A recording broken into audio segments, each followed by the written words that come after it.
to meet our returning crew. U.S. Space Force Colonel Nick Hague is your Crew 9 commander. He was selected by NASA as an astronaut in 2013. This was his second spaceflight to the International. Let's take a minute to meet our returning crew. U.S. Space Force Colonel Nick Hague is your Crew 9 commander. He was selected by NASA as an astronaut in 2013. This was his second spaceflight to the International Space Station and third launch overall. He spent 171 days in space with Crew 9 and has a career total of 374 days in space. During his mission, he completed a spacewalk with astronaut Suni Williams.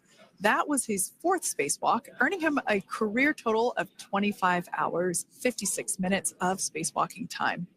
Before Crew 9, Hague previously served as a crew member of Expedition 59 and 60 back in 2019.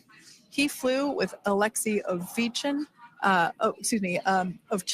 and NASA's Christina Koch. So this is his second time sharing the space station with Ovchinin. The Kansas native is a test pilot and distinguished graduate of the United States Air Force Academy. Nick spent 5 months in Iraq in support of Operation Iraqi Freedom. He voluntarily transferred from the United States Air Force to U.S. Space Force in 2021 and is an active colonel. His wife, Katie, is a retired U.S. Air Force colonel, and they have 2 sons. NASA astronaut Suni Williams is a mission specialist for Crew 9. This was her third visit to the International Space Station. She originally launched aboard Boeing Starliner spacecraft and arrived at the space station on June 6th. Following the agency's decision to return Starliner uncrewed, she became an Expedition 71 and 72 crew member, where she logged 286 days in space on this mission. But Suni has a total of 608 days in space, the second most time in space by a U.S. astronaut. 5 minutes until predicted comm blackout. We'll see you on the other side at 21:51.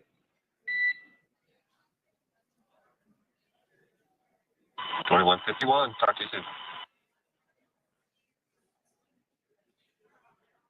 And with that call out from the crew operations resource engineer to Commander Nick Hague, letting them know that everything is looking good ahead of the loss of signal period.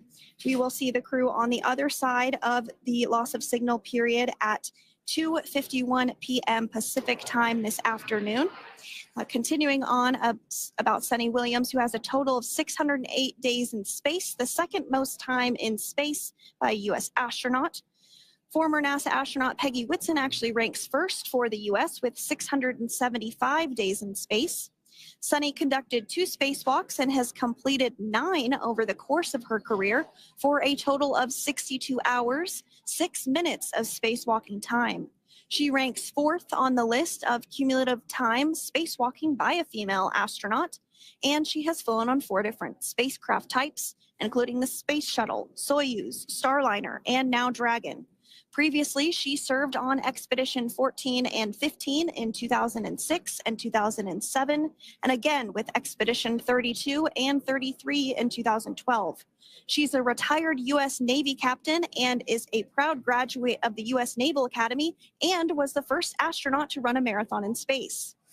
Pretty awesome stuff. Now, NASA astronaut Butch Wilmore is also serving as a mission specialist today.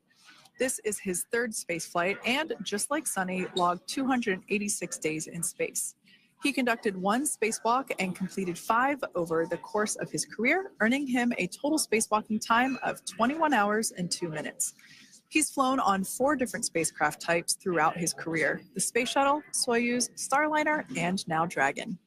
Previously, the Mount Juliet, Tennessee native served on STS-129 in 2009 and Expedition 41 and 42 from 2014 to 2015. Wilmore is also a retired captain in the U.S. Navy. Next up is Alexander Gorbanov, who is the 3rd mission specialist serving on today's mission. Crew 9 was his first space flight to the space station, earning him a total of 171 days in space over the course of his career. Gorbanov, along with Nick Hague, saw the arrival of 4 visiting vehicles and saw the departure of 4 as well. The duo orbited the Earth more than 2,700 times since September. Before his cosmonaut selection in 2018, Gorbunov worked as an engineer for a rocket space corporation and helped support cargo spacecraft launches from the Baikonur Cosmodrome in Kazakhstan.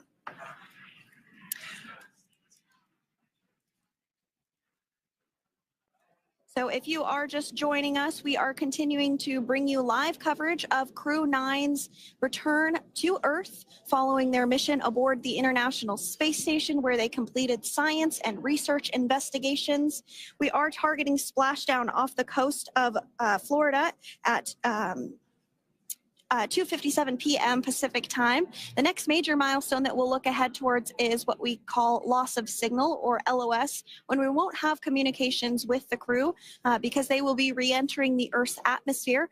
And during this process, there is plasma that builds up around that heat shield, so we are not able to communicate with the crew, but we are anticipating to regain communications with the crew at a short time from now at 2:51 p.m. Pacific time today.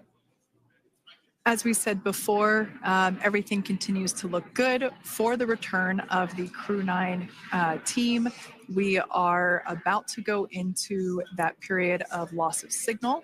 Once we get views of the crew inside the capsule, once again, we will be sure to bring those to you. But that period of time is when plasma is building up on the exterior of the capsule, generating heat in excess of 3,500 degrees Fahrenheit. So we are unable to communicate or command the spacecraft at that time. And that includes, unfortunately, video feeds as well. So as soon as we get the views back inside Dragon, we will bring those to you. But until then, we are going to stand by and continue to monitor the progress of Dragon.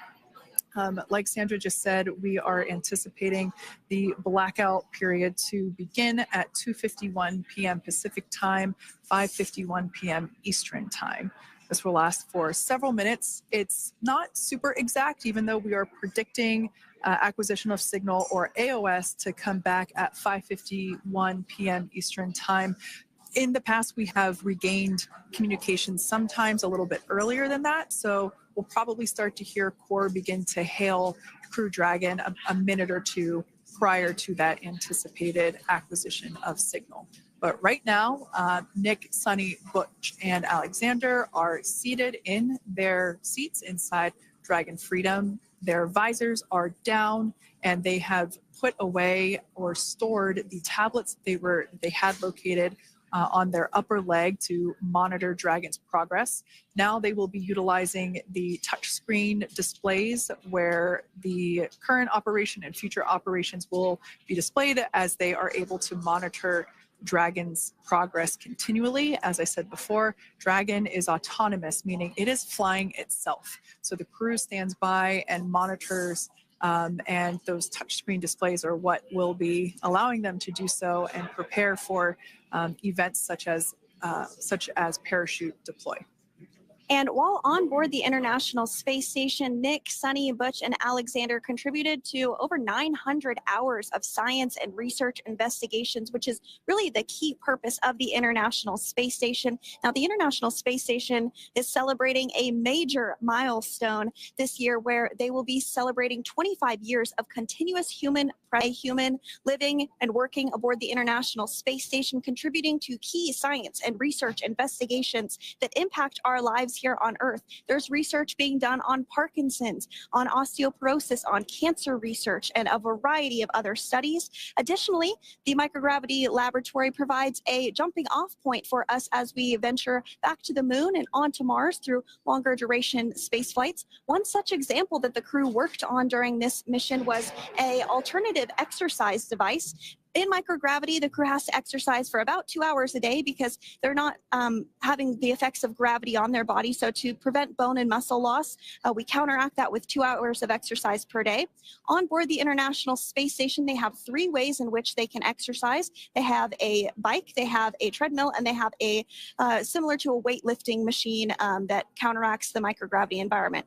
But a particular experiment that this crew tested out was a combination of all 3 of those in one one smaller device. And this is really critical as we continue on to the moon, Mars, and beyond, because space is really important in spacecraft.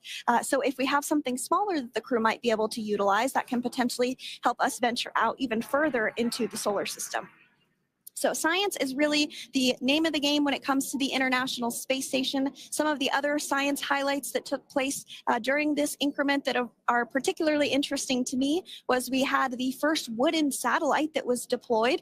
This is a study to see if other materials might be more resourceful or renewable in space.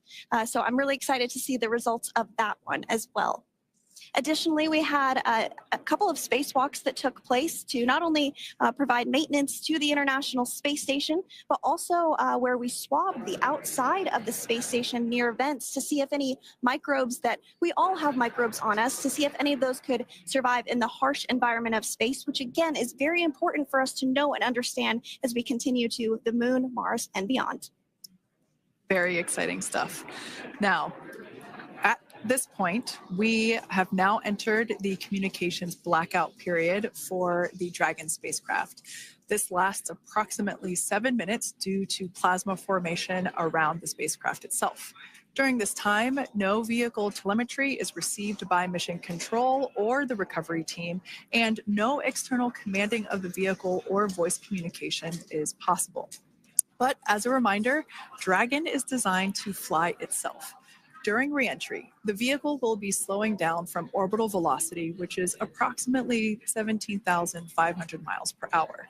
The top temperature that Dragon will experience upon reentry is 3,500 degrees Fahrenheit. This blackout period, as I said before, we expect it to last about 7 minutes today, concluding at 5:51 p.m. Eastern Time or 2:51 p.m. Pacific Time. We right there have our first view of Dragon Freedom coming home to Earth.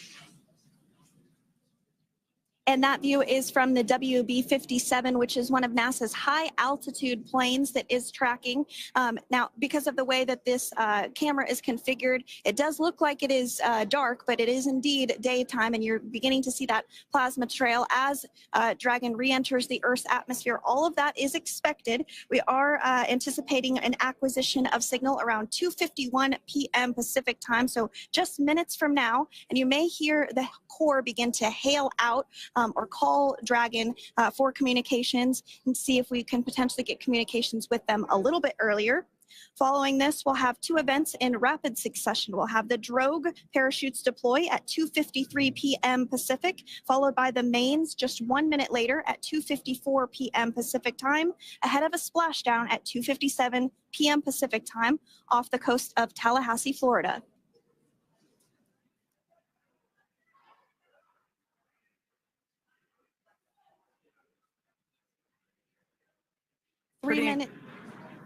Pretty incredible views of the Dragon spacecraft making its way home back to planet Earth with the Crew 9 astronauts on board. Once again, this view is coming from the WB-57 plane. That heat shield we can see doing magnificent work as it works to Freedom, SpaceX, comm check.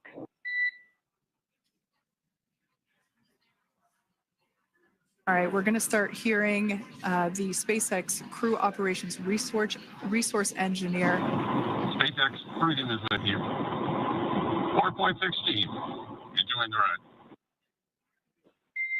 Copy that, Freedom.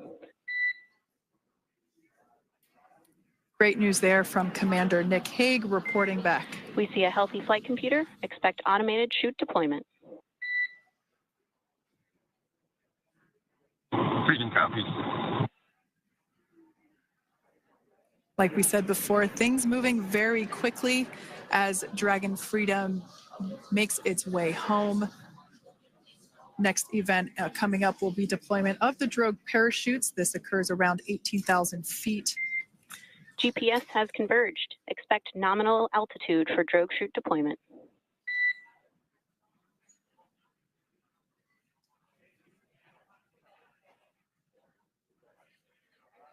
We're about 2 minutes away from deployment of those drogue parachutes.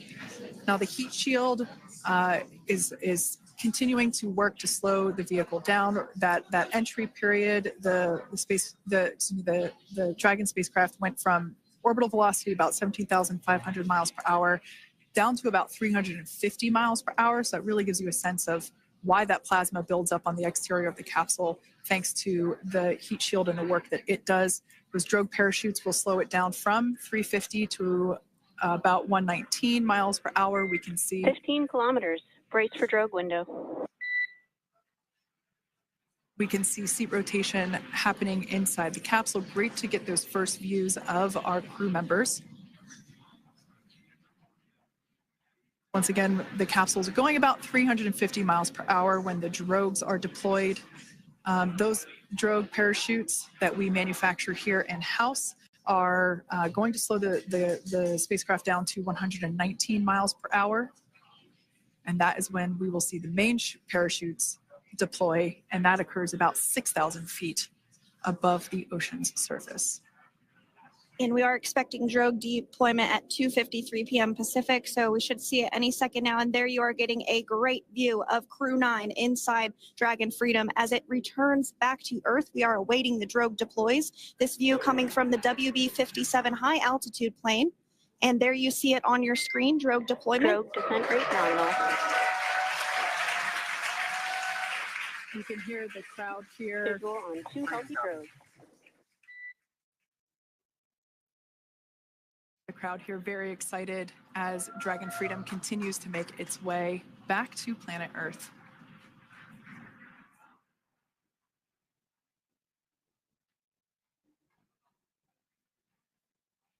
Next up, we'll stand by for the main deployment of the parachutes. The mains are quite a bit larger. You'll be able to notice the difference on your screen once they deploy, and they continue to ensure that the Dragon spacecraft slows down even further. As we mentioned, Freedom will be traveling 16 miles per hour when it splashes down off the coast of Tallahassee, Florida, here at 2:57 p.m. Pacific time this afternoon. And there we go. We have visual on 4 healthy mains. That view was from inside. Freedom copy.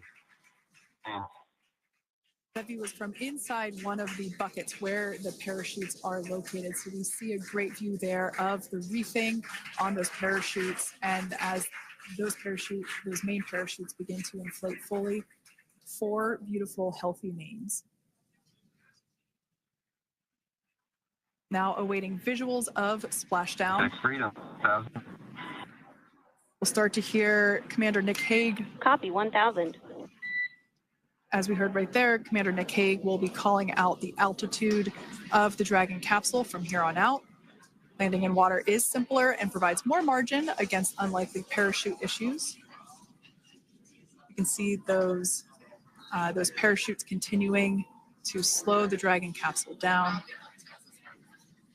And if you're just joining us, you're looking at 800 meters. a live view of Crew 9, just minutes away from splashing down off the coast of Tallahassee, Florida. Splashdown 2 minutes from now at 2:57 p.m. Pacific. We do have 4 healthy mains really doing the job there. Just breathtaking views of a calm, glass-like ocean off the coast of Tallahassee, Florida. Crew 9 just minutes away from splashing down. This is really such an incredible shot. Copy, 600. That was a live view from our recovery vessel, Megan, which is stationed a couple miles away from the splashdown site. We can see the crew there using their restraints as resting places for their arms. They were just in space moments ago, so their arms were able to float freely. 400 meters. This is a gorgeous bluebird day here that we have for the splashdown of Crew 9. It's incredible to think that the Dragon capsule just minutes ago was going over 17,000 miles per hour, and now gently coasting to a soft splashdown. 200. Copy, 200 meters. Brace for splashdown.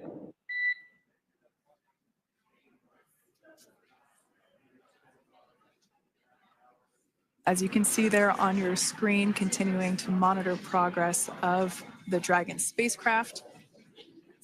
And we're going to stand by for splashdown located in the Gulf of America off the coast of Tallahassee, Florida.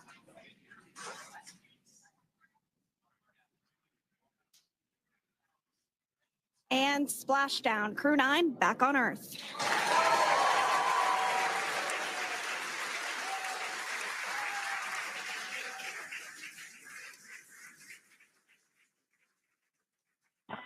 And SpaceX Freedom, splashdown. Good main release. Copy splashdown. We see main chutes cut. Nick, Alex, Butch, Sunny, on behalf of SpaceX, welcome home.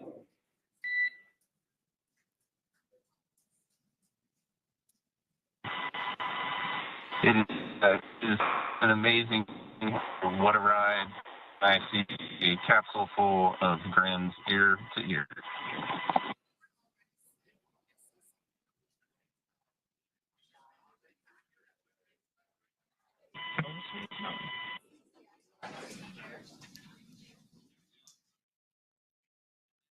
And as you can see on your screen, we have visual confirmation of splashdown. Dragon Freedom has returned home and NASA astronauts. System safety verifications are in progress. We'll report back when recovery personnel are en route.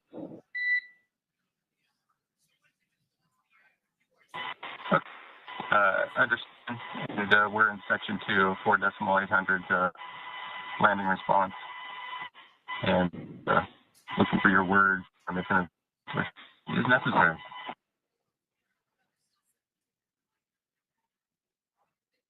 In the distance, we can see the recovery vessel making its way. Copy, you're in section 2 for the environmental assessment in 4.800.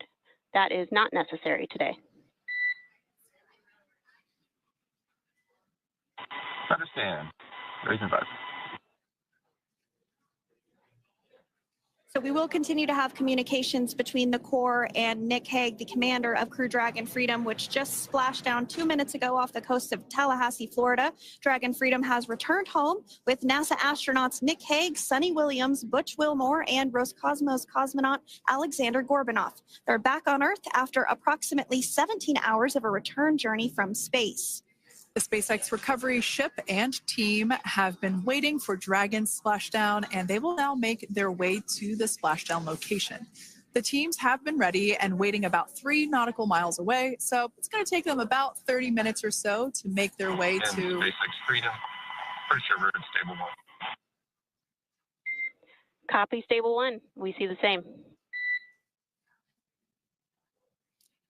It's going to take about 30 minutes for the recovery team to make their way over to Nick, Sunny, Butch, and Alexander, who are still seated and secured inside that Dragon spacecraft there on your screen.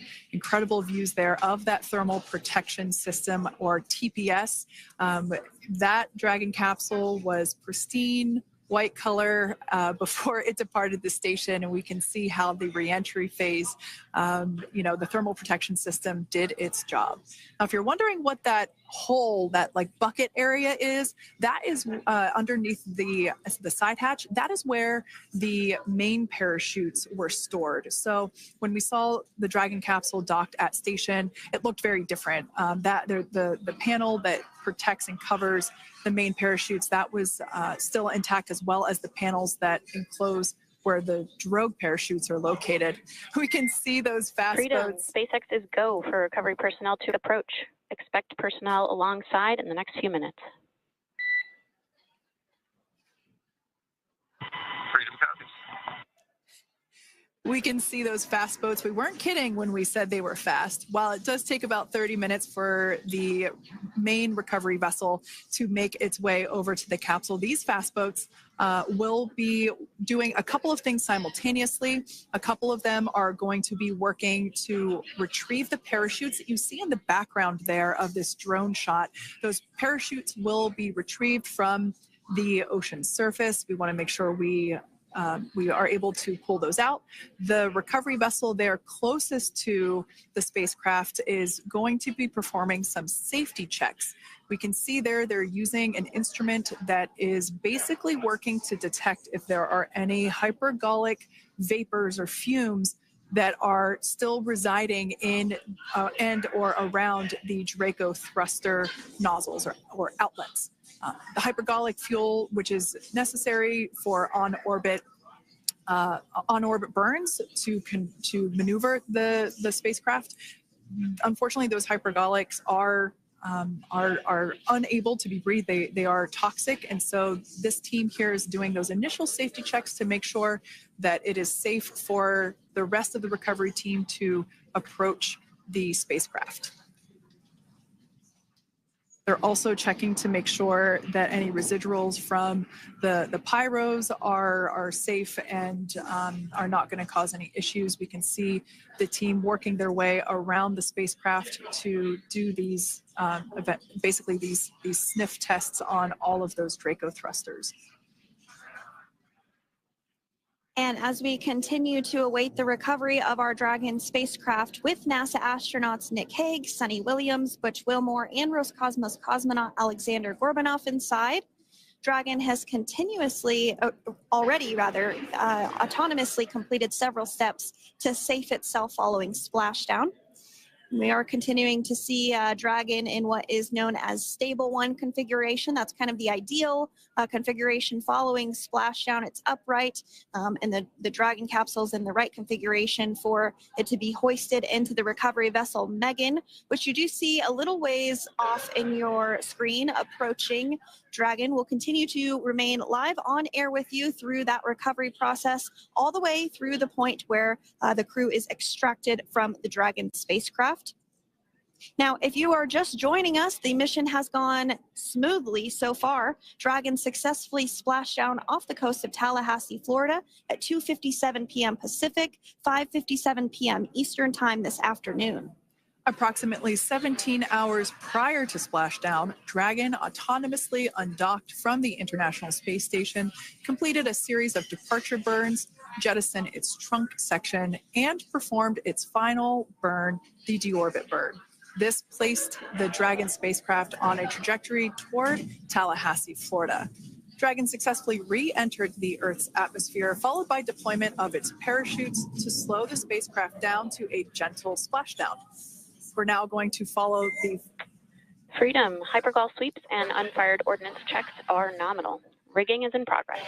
Approximately 25 minutes until capsule lift. Stand by for PMC with SpaceX flight surgeon.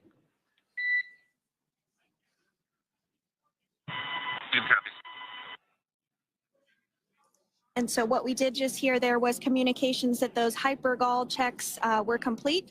They didn't find any of that upon those checks, so we'll continue to move through the timeline. Next up is a process called rigging, which you see happening right now on your screen. This is when a SpaceX recovery personnel actually works to climb aboard the capsule and work through procedures ahead of lifting onto the nest of the recovery vessel Megan. We heard it's going to be about 25 minutes or so until that lift actually takes place.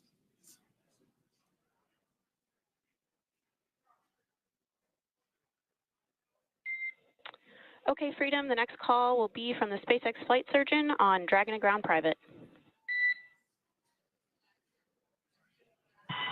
Understand. Thank you. callouts there indicating that the crew will have the opportunity to do a quick check-in with the SpaceX flight surgeon.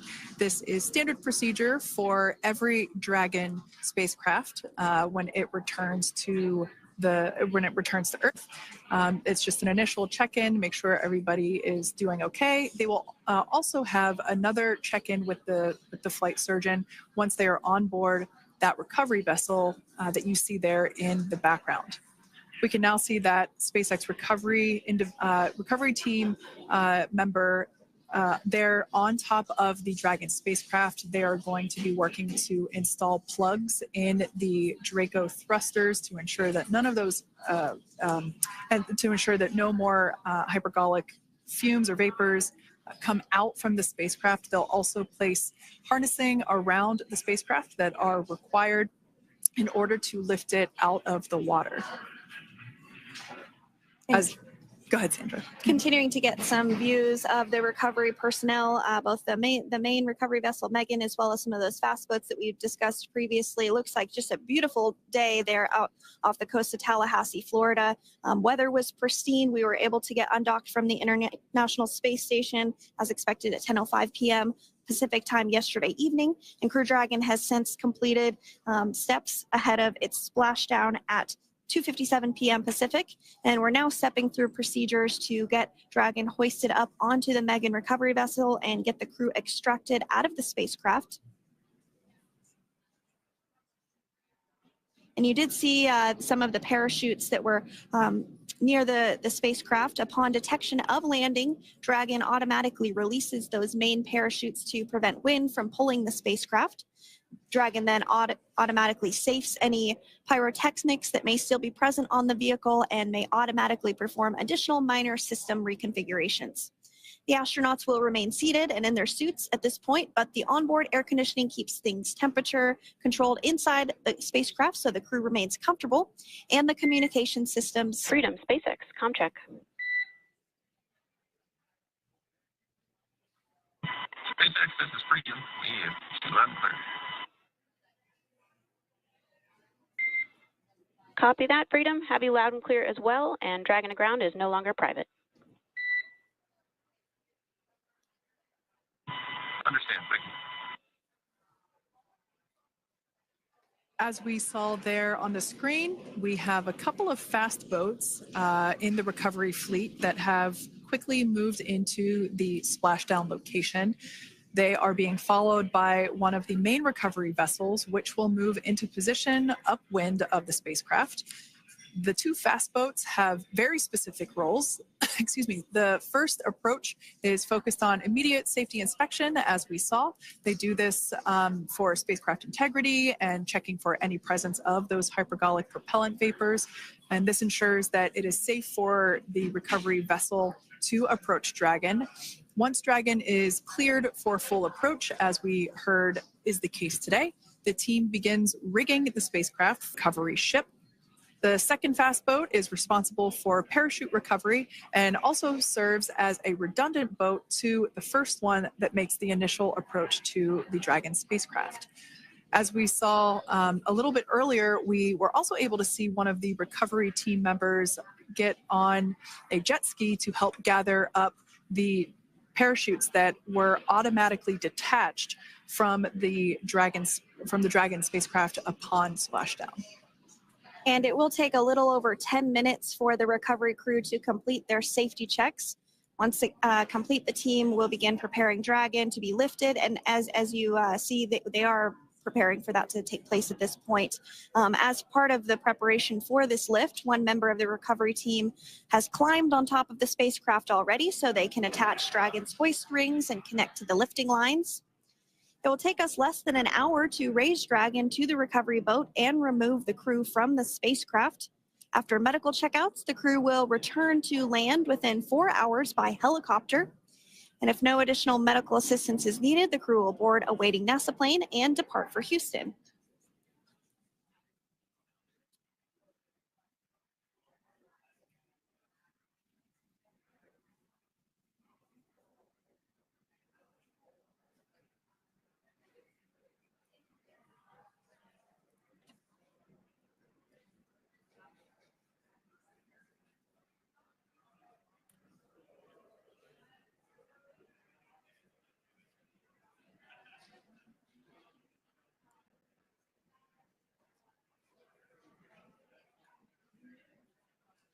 And as we continue to await Dragon to be hoisted up onto the ship, we have a very special treat.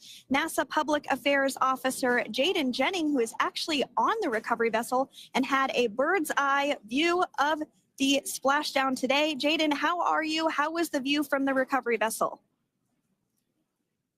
Hi, Sandra. How do you hear me? I've got you loud and clear, Jaden. It's so great to hear you. Awesome. So splashdown, Sandra, was nothing Freedom, short of be advised. spectacular. We are transitioning the forward link. Comm will be unavailable for approximately 5 minutes. Freedom compass.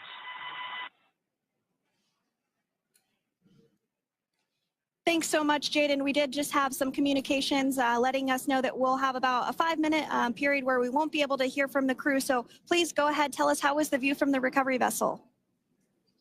Absolutely. Yeah, I was mentioning earlier, splashdown was nothing short of spectacular.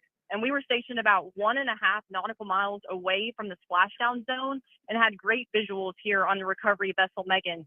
We actually saw a little of the smoke trail as the spacecraft was coming in.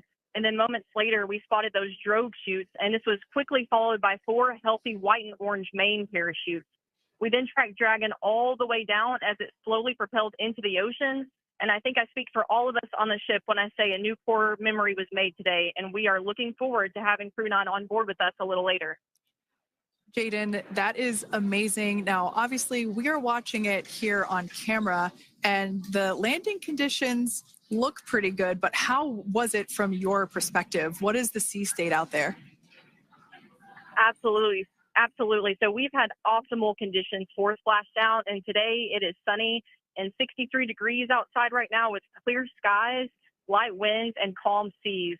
The sea looks absolutely beautiful right now, and light blue with the sun reflecting from it. And Kay, I think the crew's going to like what they feel weather-wise on this picture-perfect day for splashdown off the coast of Tallahassee. Thanks so much, Jaden. It certainly looks like a beautiful day. Can you tell us a little bit about the journey of the recovery forces to get to this point? Sure. So one unique aspect of this recovery was the onboard training on station conducted for Butch and Sunny to ensure they were ready to return on a Dragon spacecraft. That training covered all aspects of their return, including nominal and contingency departures, the orbit burn, splashdown, and post-landing ops, which is what this team is preparing for now. As for the recovery teams themselves, we started the day taking a series of helicopters out to the vessel. And as standard, the recovery director and crew support teams were on that first helicopter out and took the time to get everything prepared on the ship. About 2 hours before splashdown, they deployed those fast boats and jet skis into the water. I was actually on the second helicopter out, and we were on the vessel about an hour and a half before splashdown and landed on top of the helicopter pad on the Megan. And the teams have been working diligently across their respective disciplines this week, executing what can only be described, in my point of view, as a logistical masterpiece, just ensuring every detail has been in place for Crew 9's return. That is such great news. I'm so glad that you're able there to experience it in person. Now, can you tell us a little bit about what's next to retrieve the crew for the recovery personnel on board? Yeah, Kate. So coming up next, Dragon will be hoisted into the on-deck translation system, or the nest, at the aft end of the ship, and then will be translated pretty quickly towards that egress platform.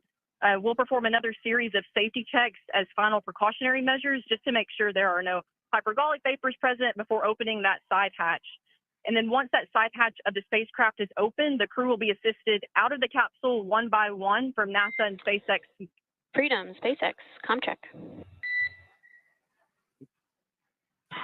Freedom's got you loud and clear. Thanks, Nick. I've got you loud and clear as well. We have completed our forward link transition.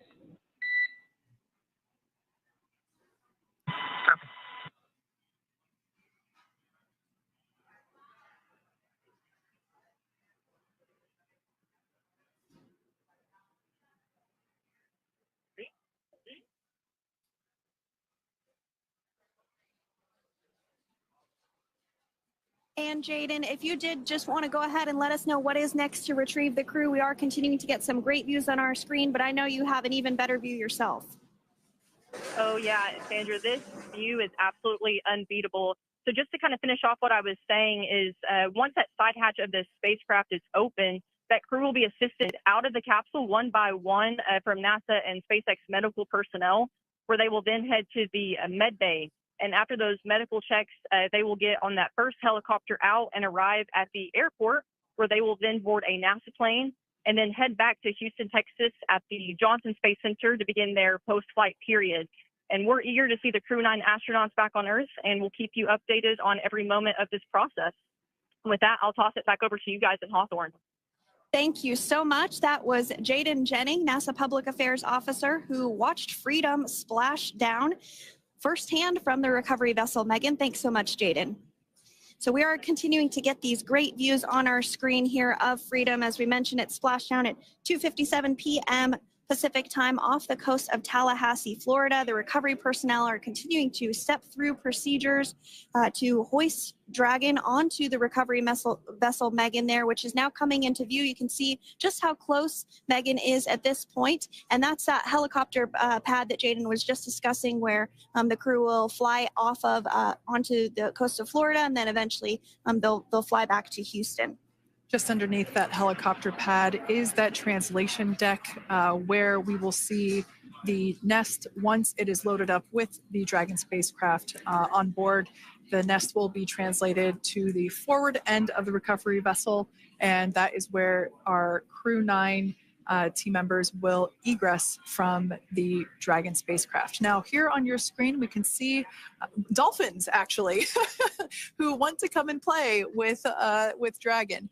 Now, one of the fast boats there in place, working to assist the recovery team member. It's incredible. I just love these views. We really see them even better in daytime, but just seeing the recovery team work in tandem to step through each step, to step through each operation. You know, obviously they're getting quick assists from the honorary part of the recovery team, those dolphins in the water there. Now, the recovery team member that is crawling around the Dragon spacecraft. Earlier, we saw a view where it was like a spider monkey pose. We can see that individual now standing in the bucket where the main parachutes were stored while Dragon was on orbit. Obviously, those main parachutes were utilized for splashdown today. They were deployed and cut from the Dragon capsule. And one of the fast boats, one of the other fast boats of the recovery team working to pull those out of the water. Now, the recovery team member that is there working on top of the Dragon capsule. Earlier, we saw that person performing safety checks. Now we can see some harnessing being placed around the capsule. This harnessing is what will be used to lift the Dragon capsule out of the water and onto the recovery vessel. Wow, we got a cute little pod of dolphins. It wasn't just one or two. I mean, that water just looks beautiful. We had ideal splashdown parameters today. Obviously, wave height, ne'er a concern. The weather is beautiful, as Jaden mentioned, in the 60s, sunny. Looking forward to seeing Crew 9 exit the capsule here shortly once they get hoisted onto the recovery vessel Megan. We can see that recovery vessel slowly but surely closing the distance there between, dolphin cam back again. We can see that the Dragon capsule and the recovery vessel, that distance is closing. Again, this is just one more step as we continue to work recovery operations for Dragon Freedom. And we anticipate the lift of the Dragon capsule to occur here in just a few minutes. Now, once all of the rigging is on the capsule and it's hooked up to the recovery vessel, we will see the hydraulic arm, which is that kind of like bridge-like structure there at the aft end of the recovery vessel. We'll see that articulate backwards, and that's a good sign that we're getting even closer to pulling the capsule out of the water. It will then move forward, and the capsule will be placed inside of what you can see there is basically a basket. We call it the nest, Dragon nest, where that's where the capsule will be placed in order for it to be translated to the forward end of the vessel and for the astronauts to egress. And before that does take place, we'll have potentially views of the rigger go ahead and jump off of the spacecraft there. That typically occurs when the spacecraft is a little bit closer to the recovery vessel, and we usually get a really good view of that particular operation from one of the onboard cameras from the recovery vessel. That is an operation that I have a lot of respect and admiration for, that individual that does that.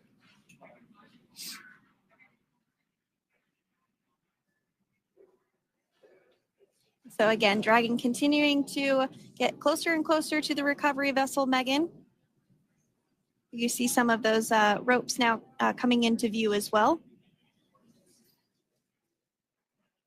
If you are just joining us, Crew 9 splashed down off the coast of Tallahassee, Florida at 2:57 p.m. Pacific time with NASA astronauts Nick Hague, Butch Wilmore, Sunny Williams, and Roscosmos cosmonaut Alexander Gorbanov.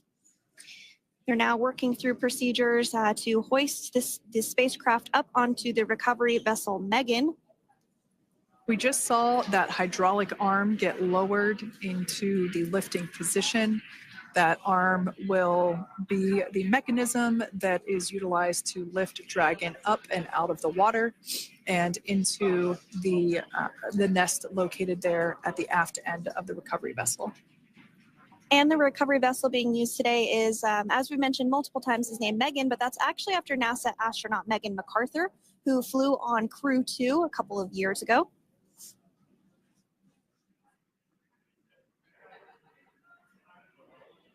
We're getting some views now from actually inside the boat.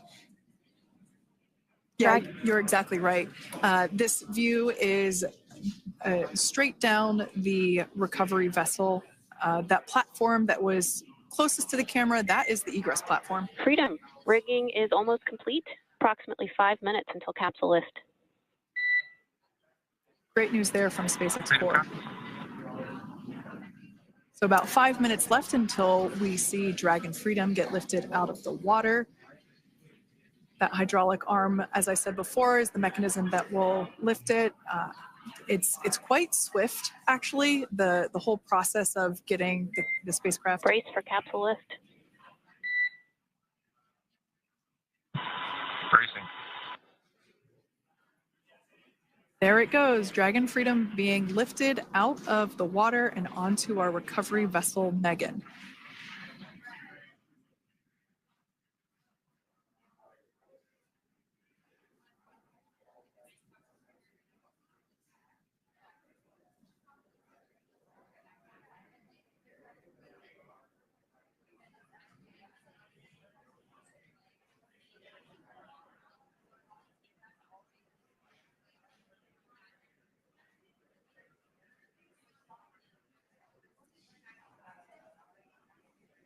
So once securely on...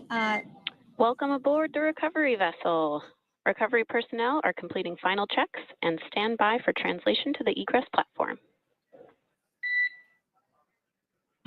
Freedom copies. Great news there, letting us know that Dragon Freedom has been successfully recovered from the water's surface.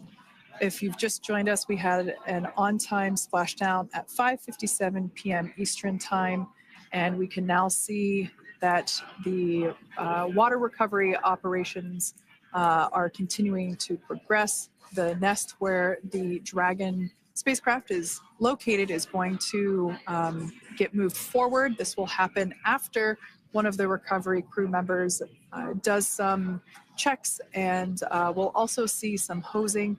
Obviously, the spacecraft splashed down in salt water. Salt water is corrosive, and we want to try and rinse out as much of the salt water as possible to reduce that corrosion on the metallic structures. So we can see some guidance there being provided, really steering the spacecraft properly into the Dragon's nest. And it's been 30 minutes since Dragon splashed down, and as you can see there, the spacecraft is already on board the recovery vessel Megan. Things continuing to move very smoothly today throughout the entire operations from the deorbit burn up until this point as well. And Freedom, it looks like the positioning wasn't quite right, so they are working on repositioning the capsule in the nest now. Okay, copy that. Thanks. And with that, the team is just going to adjust the Dragon spacecraft a bit so that it's in the right position ahead of translating up a little bit closer ahead of the side hatch. So the team is now going to step through the procedures to ensure that that takes place. While Dragon does fly itself autonomously, it clearly is unable to park itself autonomously. We want to make sure that the Dragon capsule is properly seated there in that nest.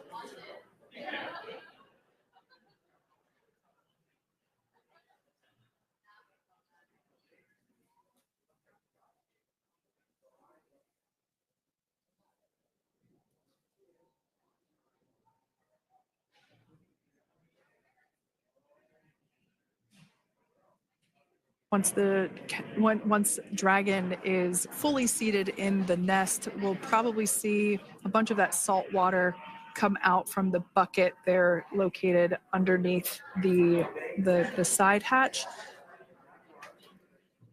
See some salt water splash out. As I mentioned before, one of the recovery team members will begin hosing down the exterior of the spacecraft.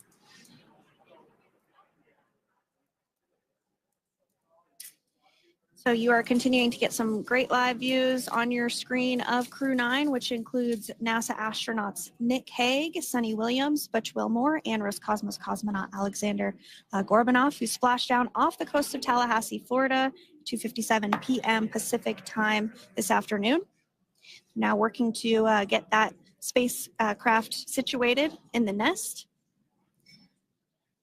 Just making some final adjustments and tweaks to ensure that it's nice and secure.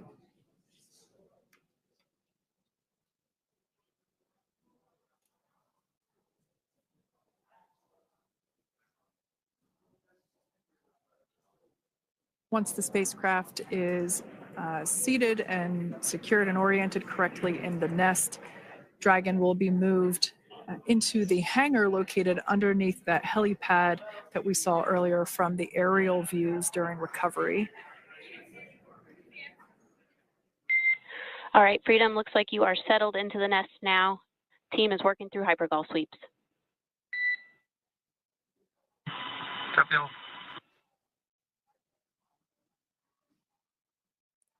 Call out there telling us that the recovery team is doing the second round of those hypergolic sweeps.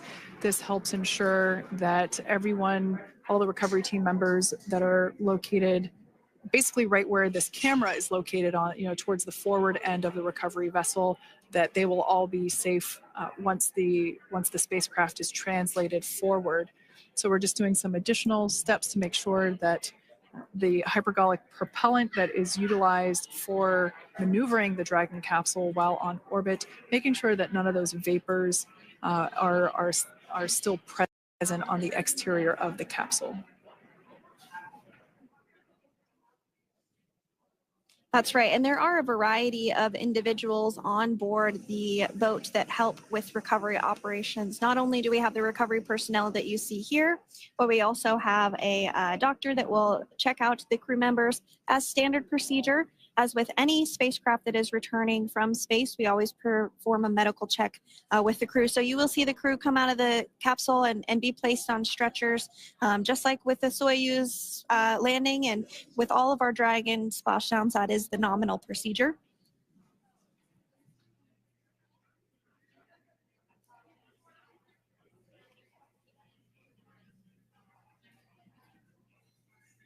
We'll stand by to see Dragon Freedom translate or scooch up a little bit closer to the camera angle that we're seeing right here.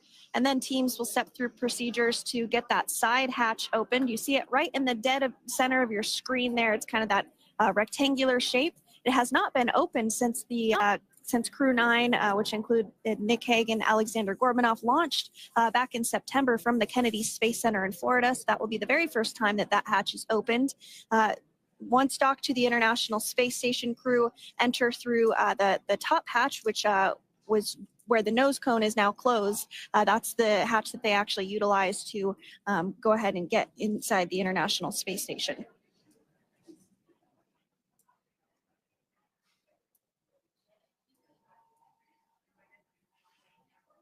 So as we get a little closer to that hatch opening procedure, you might start to see more individuals come into frame for some of that support.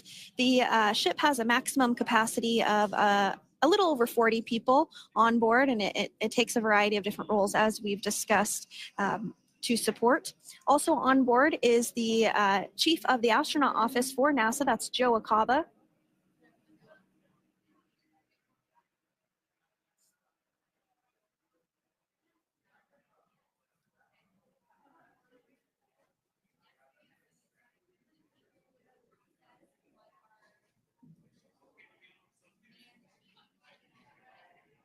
Now, while we are standing by for translation of the Dragon spacecraft to the platform there, the recovery platform that we see in the foreground, it is important to note that Nick, Sunny, Butch, and Alexander will be getting assistance from the recovery teams while exiting the spacecraft.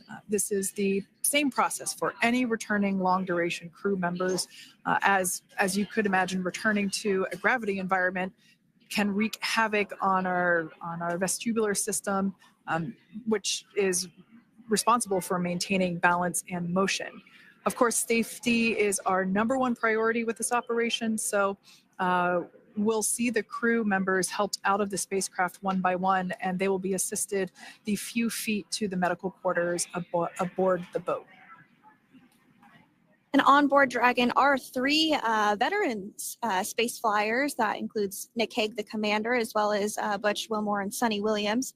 Alexander Gorbanoff is completing his very first space flight on this mission, and he completed 171 days in space along with Nick Hague.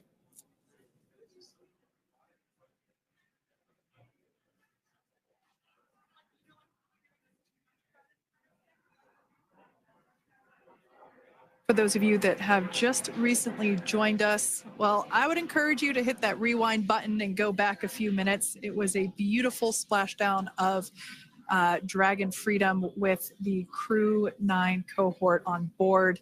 They had an on-time splashdown at 5:57 p.m. Eastern Time, 2:57 p.m. Pacific Time. We can see that the spacecraft... Freedom translation is in progress. Copy, and seal it. We can see that spacecraft was successfully recovered from the ocean surface and is now being washed with fresh water, as obviously they splashed down in salt water. So we're trying to rinse off as much of that salt water as possible. And we can see the spacecraft continuing to move closer and closer to that recovery deck. Freedom, the crew is working on side hatch opening now. Expect hatch open in about 2 minutes. Okay, copy that. And Kira, just wanted to say that you guys, you and the team did an awesome job, both uphill and downhill. Just really, really impressed. Thank you. Thanks, Nick. It's been an honor. This is a pretty exciting moment coming up. We are working to open the side hatch. One thing that may not be obvious from, just looking at the spacecraft here is that this side hatch that we're about to open, the last time it was open was when this spacecraft was at the launch pad. This side hatch is what is used for initial capsule ingress and final capsule egress, but all comings and goings from the spacecraft while it is on board the space station are from the forward hatch, which is located at the top of the spacecraft under that nose cone. So this is a pretty exciting moment because it will be the crew's first breath of fresh air since boarding their ships at the start of their journeys last year. And the very first person that will have the opportunity to say hello to the crew once that hatch is open is a SpaceX medical recovery personnel representative. Then we'll see procedures take place to remove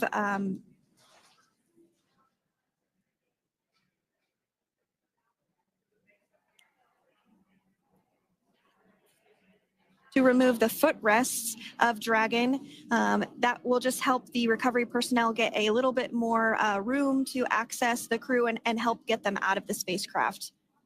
Yeah, you're absolutely right. Safety is, once again, top priority here, and removing those footrests from all 4 seats will be helpful as a recovery, as a SpaceX recovery team member will actually go into the capsule,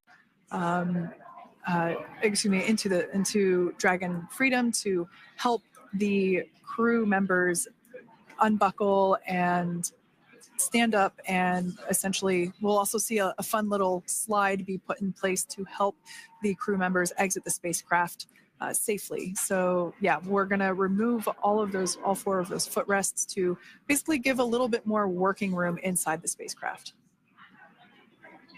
That's right. And we did hear the go for that hatch opening. So we're just a couple minutes away from being able to see that. And then we might be able to get the chance to see a couple of views inside of the Dragon and see the crew following their splashdown. Now, opening that side hatch isn't quite like opening, the door to your car. We have to depress the seal around the side hatch, as well as, we'll now see them open that side hatch up.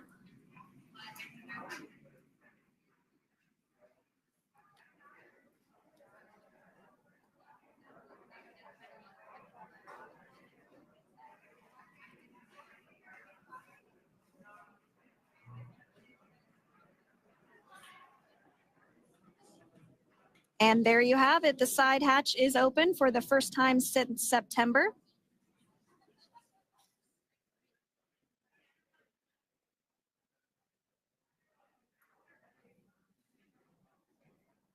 We can see some of the protective equipment there that was brought into frame that will help protect the edge of the side hatch, one, from any potential damage. Oh, we can see the recovery crew member there taking photos of the side hatch seal. This is part of the standard operation for recovery. These photos will get saved into our procedure. We'll then install that protective frame around the side hatch. This helps to ensure that the side hatch itself, the edges of it, incur no damage while crew members are coming out from the spacecraft.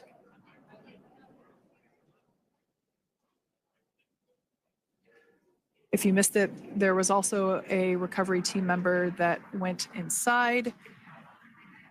So there are now 5 people on board the Dragon spacecraft.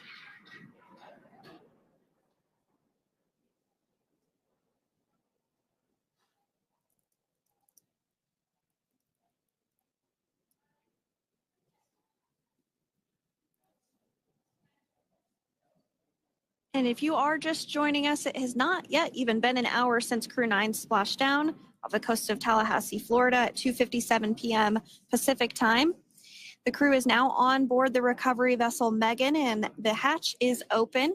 The next major milestone that we'll see is when the crew will actually egress or exit the spacecraft. But before that, they'll continue to, the recovery personnel rather, will continue to install that protective area around the hatch and then remove the footrests. So we're a couple minutes away from seeing the crew egress, but not too long away.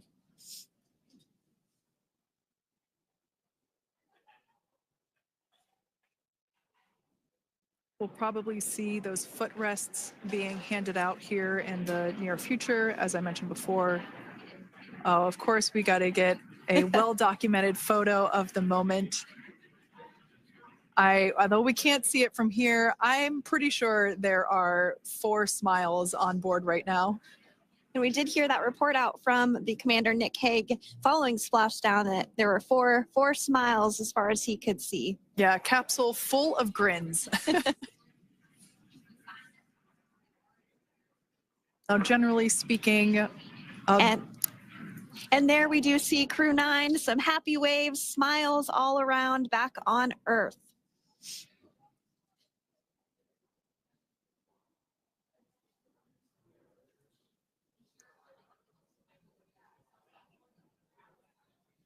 Generally speaking, we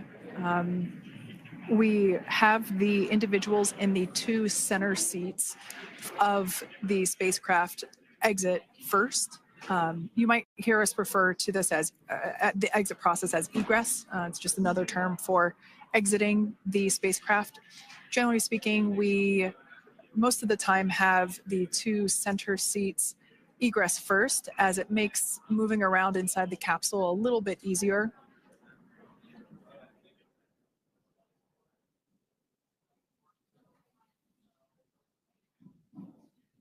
We can see the tablets that were previously located on the upper leg of the crew members. We can see those being handed out to the recovery team. Those were taken off prior to the entry phase, to spacecraft reentry.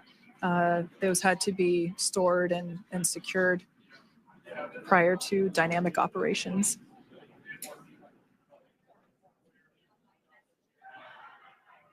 It looks like we are starting to see the footrests also be removed. I just saw one there on the screen. There are 4, of course, one for each crew member.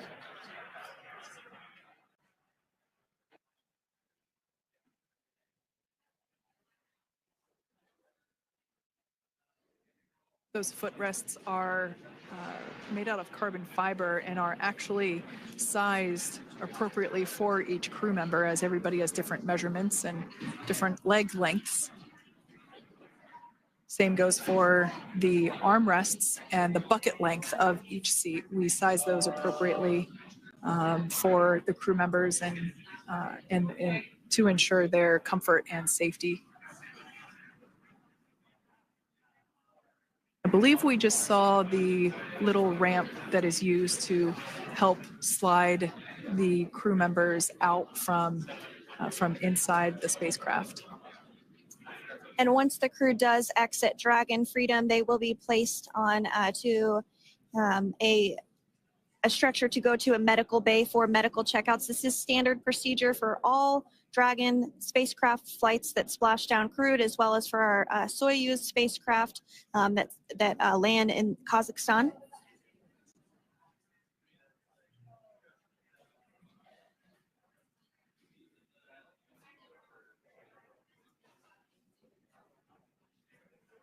We could see the exterior of Dragon Freedom quite clearly in this shot, and it's such a beautiful sight. I personally prefer the capsule when it has some of that charring from atmospheric reentry. It is the signature sign of a capsule that has returned to Earth.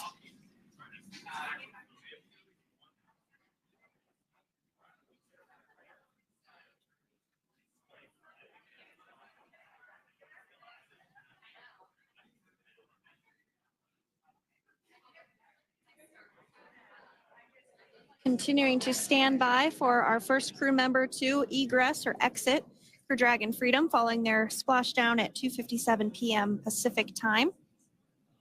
Dragon undocked from the International Space Station at 10:05 p.m. Pacific just yesterday, so it was about 17 hours of phasing.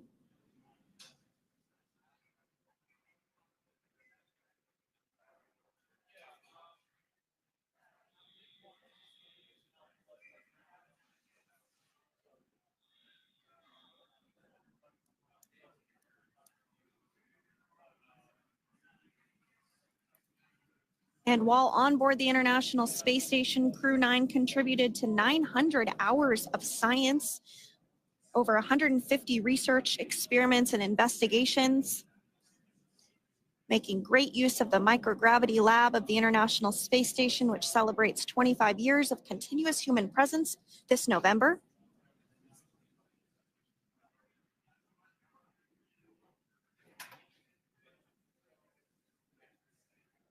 Looks like we're about to get our first crew member here upon egress of the Dragon spacecraft.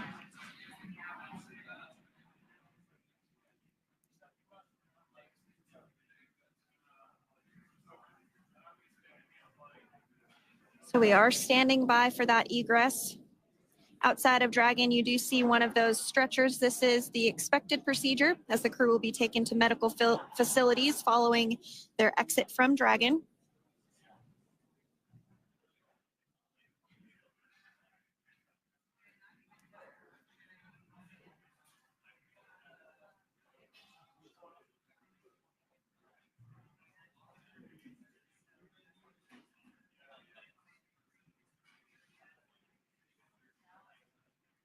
We can see folks on board clapping as our first crew member.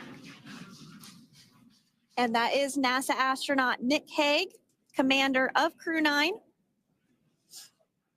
now out of Crew Dragon Freedom. Some smiles, thumbs up, and a wave. Can't get any better than that. Yeah, that is one happy camper, that's for sure. As we said before, it is standard procedure for all of our long duration crew members to receive assistance upon egressing from the spacecraft.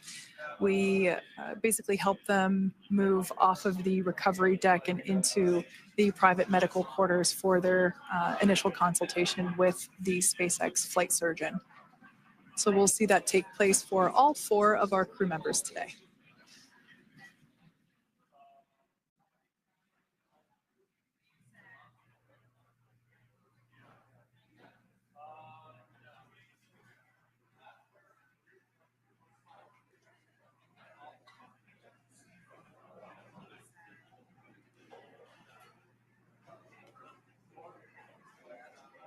And we are standing by for the next crew member to exit Freedom.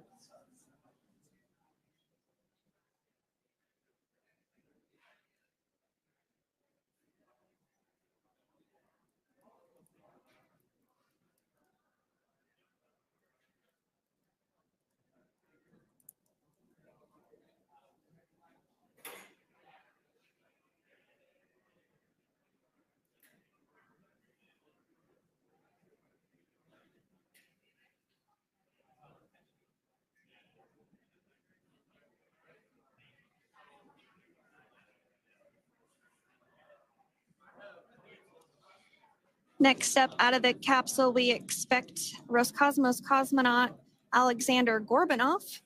His first space flight. Spent 171 days in space alongside NASA astronaut Nick Hague.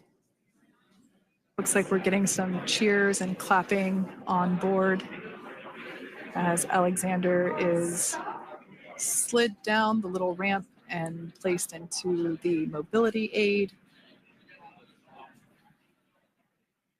Once again, big smile.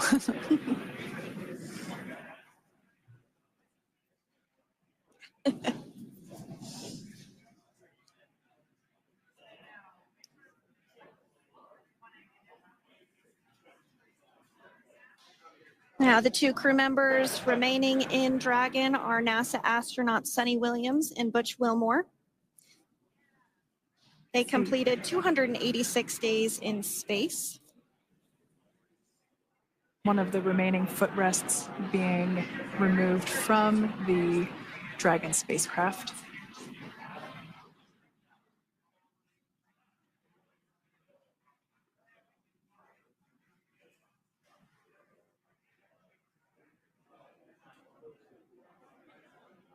As I said before, we generally try to have the crew members that are located in the 2 center seats aboard Dragon.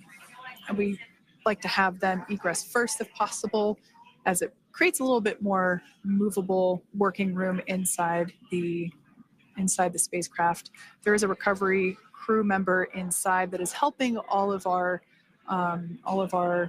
Crew 9 crew egress or exit from the spacecraft.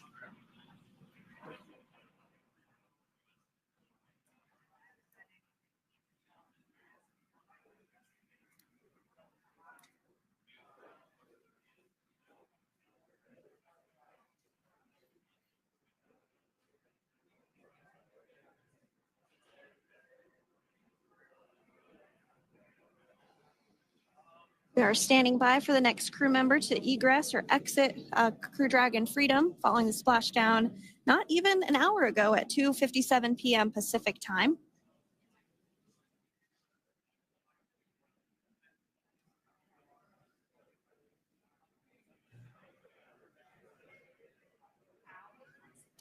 Really have the recovery operations down pretty quick at this point.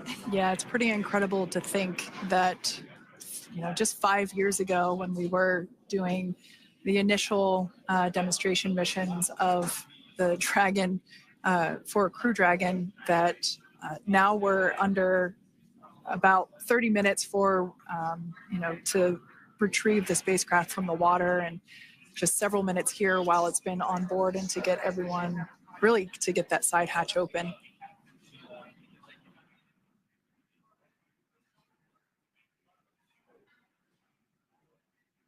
For those of you that have just recently joined, the Dragon had an on-time splashdown. It looks like we're getting our next crew member here.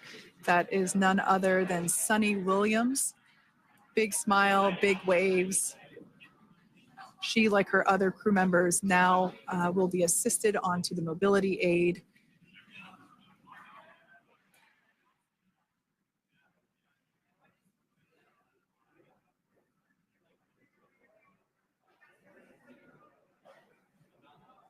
There we have it, some waves, some thumbs up, and some smiles. Definitely seems to be a theme among all recovery operations. Absolutely. And of course, that leaves NASA astronaut Butch Wilmore inside Dragon in seat 4.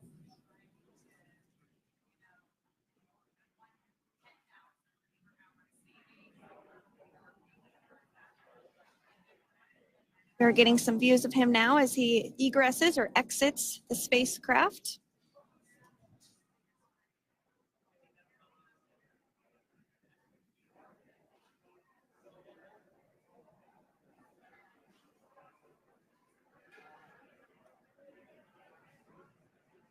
Once again, some elation and cheers there from Butch Wilmore. As we mentioned before, returning to Earth coming from a microgravity environment can wreak havoc on the body. So it is customary and just standard procedure for all of our long-term space residents to get assistance once they are back on board the recovery vessel.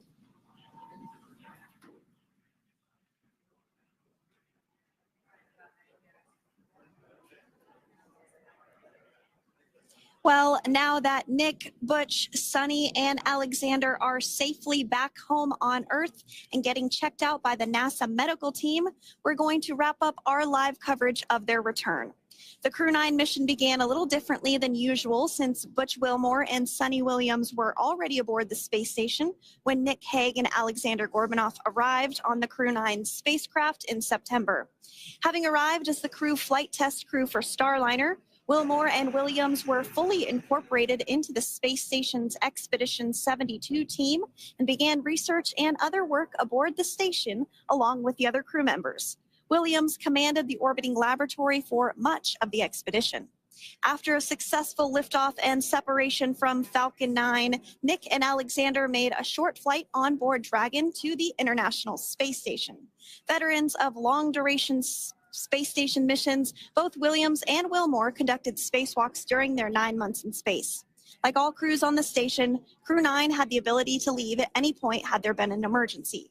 With their full duration mission coming to an end, the crew began packing up their personal items for their return to Earth about a week ago and worked through tasks and shared lessons learned with Crew 10 teams as they arrived a few days ago. Their journey home began about 17 hours ago when they closed the forward hatch to Dragon and undocked from the space station at 10:05 p.m. Pacific, 1:05 a.m. Eastern. After 4 successful departure burns and a phasing burn to line up their orbit, Nick, Butch, Sunny, and Alexander rested for a few hours before waking up to prepare for re-entry this morning.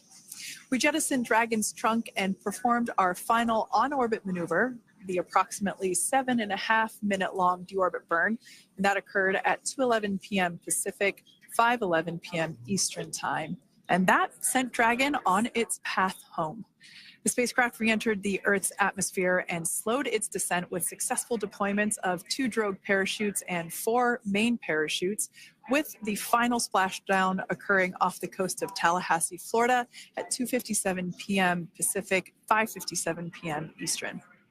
Following that successful splashdown, we saw SpaceX recovery experts move in and prepare Dragon Freedom for its lift onto the recovery vessel.